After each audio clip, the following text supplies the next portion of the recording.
الوزراء المحترمين، السادة المستشارين المحترمين، كان بودنا أن نطرح في بداية هذه الجلسة إلى إحاطة المجلس علما حول معاناة المواطنين بإقليم خريبكا مع المكتب الشريف للفوسفات، إلا أنه لبرمجتنا لهذا السؤال وهو نفس موضوع الإحاطة فضلنا طرح السؤال حتى نتلقى جوابا من الحكومة.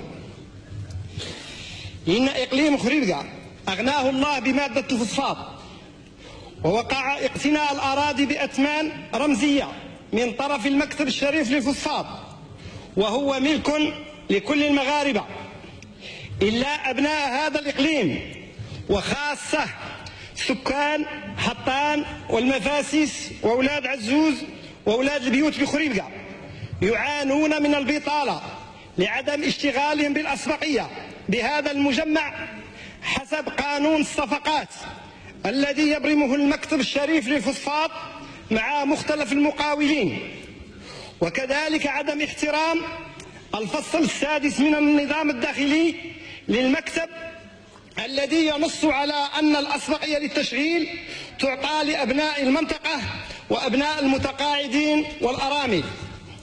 سيد الرئيس المحترم، الكل يعرف ما وقع في الأسابيع الأخيرة بمدينة خريبكا فيما يخص مطالبة الشباب بالتشغيل.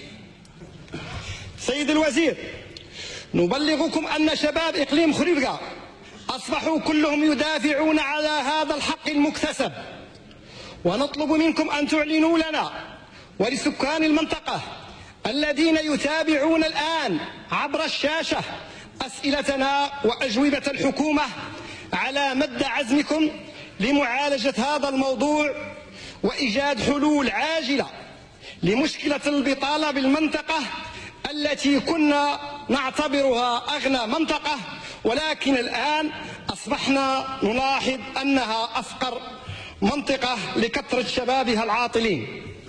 شكرا.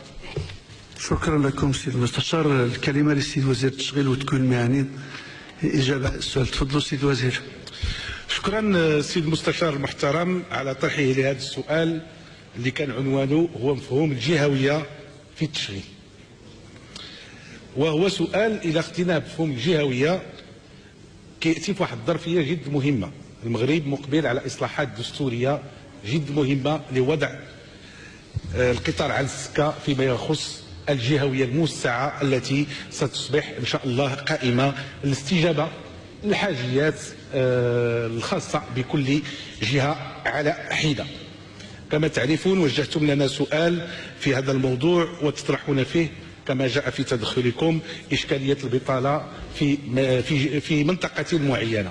شخصيا أتفهم جيدا مطامح ومطالب الشباب الذين يطالبون في حقهم في الشغل والحصول على الشغل لائق، تعلق الأمر مكتب الشريف الفوسفات أو في جهة أخرى. في هذا الصدد يمكن دراسة الموضوع بكل جوانبه وحسب المعطيات التي توفرت لدينا، رغم أننا لا نتوفر حسب القانون على وصاية على مكتب الشريف للفوسفات، فهي من اختصاصات وزارة الطاقة والمعادن، ويمكن الدعوة إلى اجتماع خاص للجنة المعينة اللجنة المختصة وتدرس الموضوع من كل جوانبه. ولكن حسب المعطيات التي توصلنا إليها فهناك المئات من الطلبات، بل أقول الآلاف التي توصل بها المكتب الشريف للفوسفات. المكتب الشريف للفوسفات استجاب لبعضها، والبعض يقول بأنه يجري دراستها حسب الحاجيات اللي عنده. اللي يجب التأكيد بالفعل المكتب الشريف للفوسفات أطلق استراتيجية جد مهمة في العشر سنوات المقبلة واللي كتوخى تطوير هذا القطاع ببلادنا، ويمكن في عدة محاور من ضمنها خريبكا، من ضمنها كذلك منطقة الجرف الأصفر التي ستعرف إحداث تعزيز وإحداث بنيات أساسية التي تخلف العديد من مناصب الشغل بهذه المنطقة.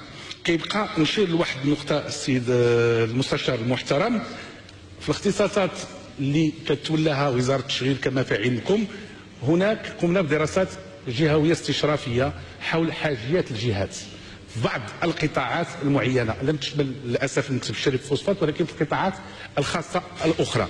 اليوم تتوفر جهاتكم سنة 2011 2010 على اخر دراسه بالنسبه للجهه ديال 8043 منصب شغل اللي مفروض تاهيل واحد مجموعه الكفاءات فيها من طرف الوكاله الوطنيه لانعاش التشغيل والكفاءات. شكرا. لكم الكلمه السيد المستشار في اطار التحقيق. تفضل.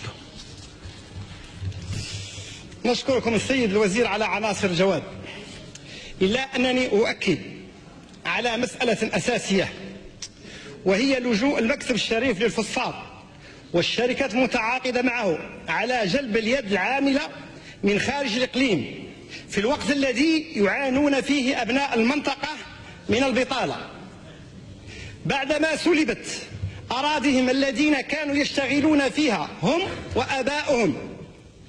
كما أن لجوء المكتب المذكور إلى إعادة تشغيل المتقاعدين يحد من امتصاص أفواج الشباب. سيد الوزير، بأن دابا المكتب الشريف الفوسفات راه أصبح مع دوك الشركات تيخدموا المتقاعدين وتيخليو الشباب. وشنا هو الحجة ديالهم الكافية؟ وهو تيقول لك هذوك الناس الأولين راه عندهم تجربة، معناها هادو الآخرين صافي يمشيو يموتوا ما عندهم خدمة. وبالمناسبة نشيد بالمجهودات اعتصام مفتوح، كما أن لجوء المكتب المذكور إلى إعادة تشغيل المتقاعدين يحد من امتصاص أفواج الشباب العاطل الذين هم الآن في اعتصام مفتوح مطالبين بحوار مفتوح وجد مع المسؤول الأول للمكتب الشريف للفوسفات. وبالمناسبة نشيد بالمجهودات التي تقوم بها السلطات المحلية وعلى رأسهم السيد عامل الإقليم خريقة ورجال الأمن والدرك الملكي على ما يقومون به من مجهودات لتبديد الأمن بالمنطقة. وقد سبق لنا في الفريق الحركي أن وضعنا أسئلة بخصوص معاناة سكان إقليم خريقة مع المكتب الشريف للفوسفات، وتلقينا وعدا من طرف الحكومة في شخص السيدة وزيرة الطاقة والمعادن بقيام زيارة ميدانية للمنطقة منذ شهر 6/2010 المنصرم للوقوف على الأضرار البيئية التي يخلفها المكتب الشريف للفوسفات.